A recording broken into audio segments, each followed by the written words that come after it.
saya Mukira Salma dari kelas 9F. Sebelumnya, terima kasih atas kesempatan untuk bertanya. Salah satu dari program ini adalah memisahkan WC setiap kelas.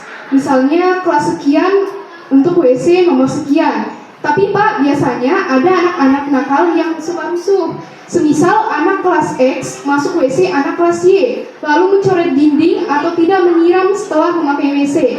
Pertanyaan saya adalah solusi untuk hal tersebut apa Pak? Terima kasih. Ya, oke, tepuk tangan dulu ya. Ini pertanyaan sulit-sulit ini kayaknya emang tim sudah cermat ya. Suara juga gitu. Pertanyaan sama saya ini.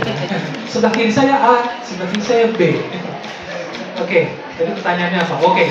Jadi namanya anak-anak usil itu ya di mana aja ya. Saya dulu juga waktu muda seperti kalian usil juga. Tapi usilnya ya tidak sampai mencoret-coret gitu ya. Jadi gini, kenapa harus diberikan kepada satu kelas tertentu? Karena kita untuk melatih tanggung jawab. Ya tanggung jawab itu kalau diserahkan hanya ke ini jeleknya orang Indonesia ya. Ini jeleknya orang Indonesia, tapi orang Indonesia yang di sono.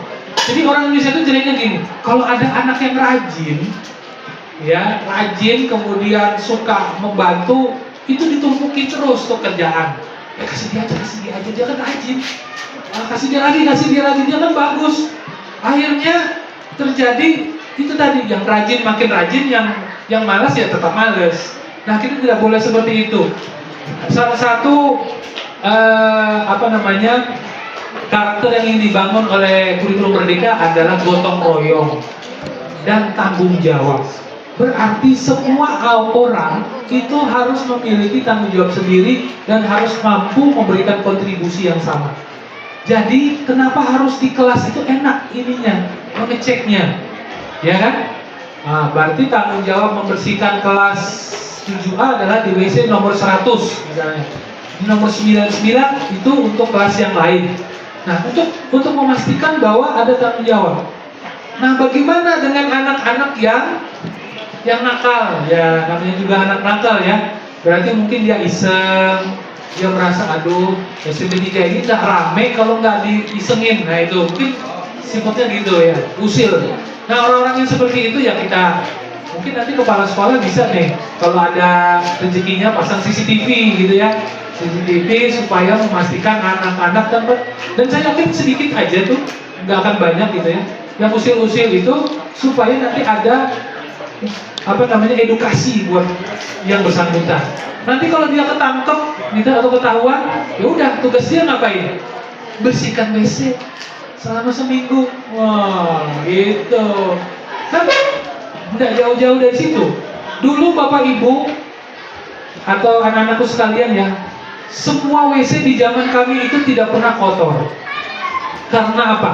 Semua anak-anak yang nakal di sekolah, hukumannya itu cuma satu, yaitu membersihkan WC. Jadi WC itu bersih. Karena semua anak nakal itu coba tanya bapak ibunya, pernah nggak bersihkan WC di sekolah? Kalau iya berarti pernah dihukum, ya nggak? Itu. Nah kalau sekarang kan kamu nggak boleh dihukum kayak gitu, ya. Jadi bukan hukuman, ini adalah pembiasaan. Itu. Ini ada anak cowok tidak pernah kerja di rumah, ya akhirnya ketika suatu saat anak cowok itu kan jadi orang dewasa, perlu dong dilatih juga untuk bisa bersih-bersih supaya bisa membantu istrinya nanti, ya kan? Benar nggak? Itu jadi anak cowok lah, cewek, ajarin aja kerja, karena itu nanti bermanfaat untuk hidupnya.